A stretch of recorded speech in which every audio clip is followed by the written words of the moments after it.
નમસ્કાર મિત્રો, સ્વાગત છે આપ સૌનું જીઆર ચેનલમાં। ચાલો નજર કરીએ ગુજરાતના બધા 34 જિલ્લાની નાની મોટી ખબર। પરંતુ તેના પહેલા તમે આ વિડિયો કયા જિલ્લા કે ગામ શહેર મોહલ્લામાંથી જોઈ રહ્યા છો અમને કમેન્ટ કરીને જરૂર જણાવો, જેથી અમે તમારા ગામ શહેર મોહલ્લાની ખબર તમને સૌથી પહેલા પહોંચાડી શકીએ।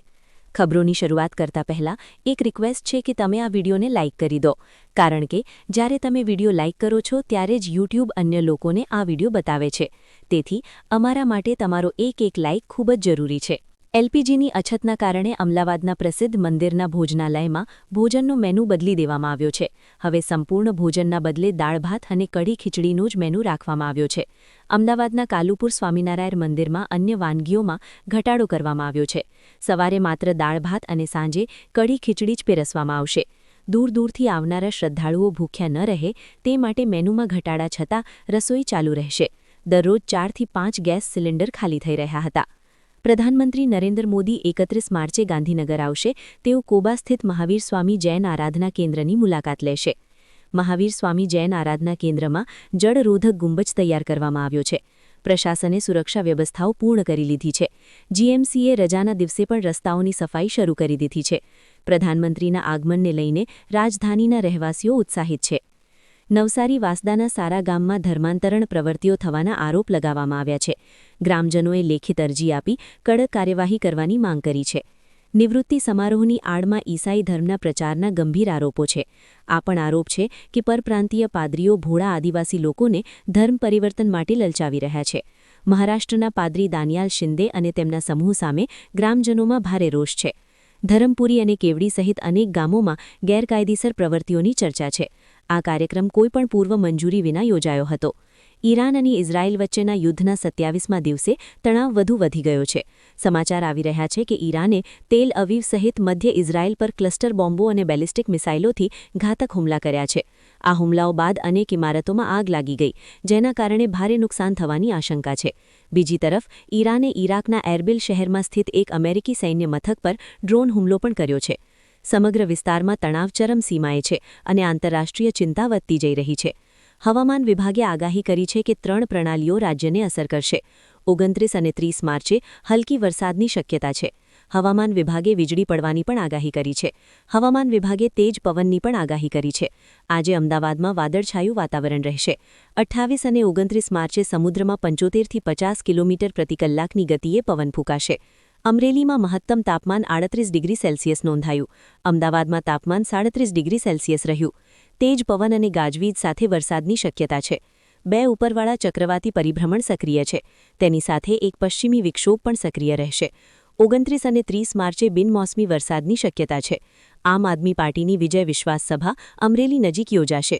આપના રાષ્ટ્રીય સંયોજક અરવિંદ કેજરીવાલ અને પંજાબના મુખ્યમંત્રી ભગવંત માન અમરેલી પહોંચી ચૂક્યા છે। ગોપાલ રાય, ઈશુદાન ગઢવી, ગોપાલ ઇટાલિયા અને યુવરાજ સિંહ સહિત અનેક નેતાઓ હાજર છે। વિજય વિશ્વાસ સભા માટે સૌરાષ્ટ્રના ખૂણે ખૂણેથી મોટી સંખ્યામાં લોકો એકત્ર થયા છે। જૂનાગઢ, બોટાદ અને ભાવનગરથી 100થી વધુ બસોમાં લોકો પહોંચ્યા છે। આપની વિશાળ જનસભા સાવરકુંડલા રોડ પર ચક્કરગઢ ગામ પાસે યોજાઈ છે। સ્થાનિક સ્વશાસન ચૂંટણી પહેલા આપ આક્રમક મૂડમાં છે। અમદાવાદમાં ઘરમાં આગ લાગવાની ઘટના પછી નિવૃત્ત પીઆઈ જયંતિ પરમારે ઝહેર પીને આત્મહત્યા કરી લીધી। પત્ની, દીકરા અને સાળીના અત્યાચારોથી કંટાળીને તેમણે આ પગલું ભર્યું। તેમણે બોલેરો કારમાં ઝહેર ગળી પોતાનું જીવન સમાપ્ત કર્યું। સોલા પોલીસે આત્મહત્યા માટે પ્રેરણા આપવાનો ગુનો નોંધી તપાસ શરૂ કરી છે। નિવૃત્તિ બાદ તેમની પત્ની તેમને ઘરમાં ભોજન ન આપીને તેમનું અપમાન કરતી હતી। દારૂ પીતા દીકરા તેમને મારતો હતો અને પેન્શનના પૈસા માટે દબાણ કરતો હતો। મૃતકે પોતાના સુસાઇડ નોટમાં પોતાના તમામ દુઃખ અને પીડાનો ઉલ્લેખ કર્યો છે। વાલથરાડના દેઓદર વિસ્તારમાં કુવારફા ફાર્મમાં એક અજાણ્યા યુવકનો મૃતદેહ મળ્યો છે। મૃતદેહ લીમડાના ઝાડ સાથે લટકતો હતો। સ્થાનિક લોકોએ ઘટનાની દેઓદર પોલીસને જાણ કરી। પોલીસનો કાફલો તાત્કાલિક સ્થળે પહોંચ્યો અને તપાસમાં લાગ્યો। યુવકે આત્મહત્યા કરી છે કે તેની હત્યા કરવામાં આવી છે તે હજુ રહસ્ય છે। દેઓદર પોલીસે મૃતદેહને પોસ્ટમોર્ટમ માટે મોકલી તપાસ શરૂ કરી છે। ગુજરાત વિધાનસભામાં અમદાવાદના વેજલપુર મતવિસ્તારથી ભાજપના ધારાસભ્ય અમિત ઠાકોરે અમદાવાદ મહાનગરપાલિકા અને જિલ્લા કલેક્ટરના ભ્રષ્ટાચારનો ખુલાસો કર્યો છે। અશાન ધારા સુધારા વિધેયક પર ચર્ચામાં ભાગ લેતા અમિત ઠાકોરે જણાવ્યું કે રાજકોટ શહેરમાં જેમ 5 જંગલસર છે તેમ 5 જંગલસર તેમના મતવિસ્તાર જુહાપુરામાં આવેલ છે। અમદાવાદ પ્રશાસને તેમને લેખિત જવાબ આપ્યો છે। જુહાપુરાના ફતેવાડી વિસ્તારમાં 2.5 લાખ ચોરસ મીટર સરકારી જમીન પર ગેરકાયદેસર દબાણ કરવામાં આવ્યું છે. હજુ સુધી તેને તોડવામાં આવ્યું નથી. મોરબી હળવદમાં જૂની દુશ્મનાવટને લઈને 2 પરિવારો વચ્ચે લોહિયાર ઝઘડો થયો. હળવદ બસ સ્ટેન્ડ પાછળ વીઆર સોસાયટીમાં થયેલા આ ઝઘડામાં એક વ્યક્તિનું મોત થયું. બંને પક્ષોએ એકબીજા સામે ફરિયાદ નોંધાવી છે.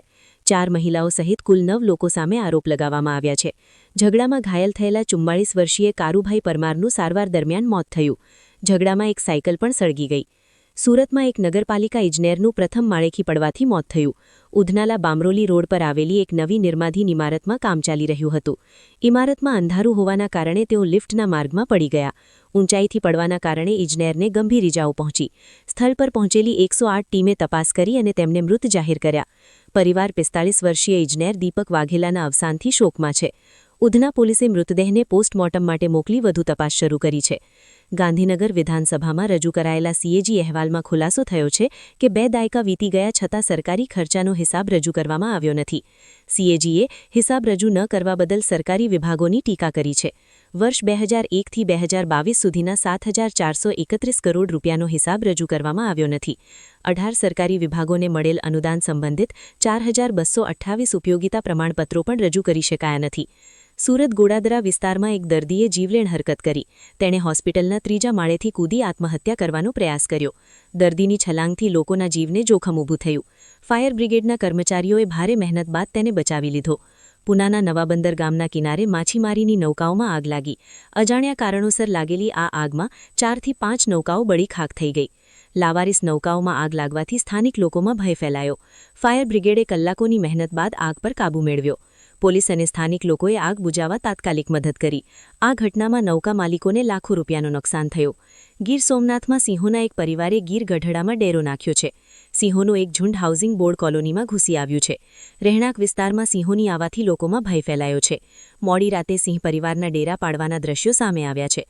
કોલોની વિસ્તાર પર સિંહોએ કબજો જમાવ્યો છે. સિંહોની હલચલના સીસીટીવી દ્રશ્યો વાયરલ થયા છે.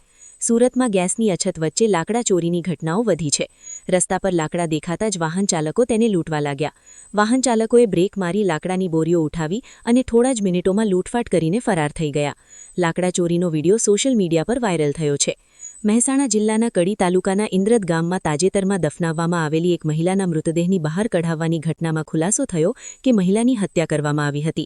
ચારો લેવા ગયેલી 54 વર્ષીય મહિલાનો મૃતદેહ જમીનમાં દફન મળ્યો. શંકા છે કે લૂંટના ઈરાદે તેની હત્યા કરવામાં આવી છે. મહિલાના દીકરાએ અજાણ્યા લોકો સામે ફરિયાદ નોંધાવી છે. જાણવા મળ્યું છે કે સોનાની ચૂડીઓ અને ચાંદીના કંગન સહિત કુલ 44 લાખ રૂપિયાના દાગીના લૂંટાયા હતા. મહિલાના કાનમાંથી કાનના કુંડા કાઢવામાં આવતા કાન ફાટેલા હોવાનું જણાયું.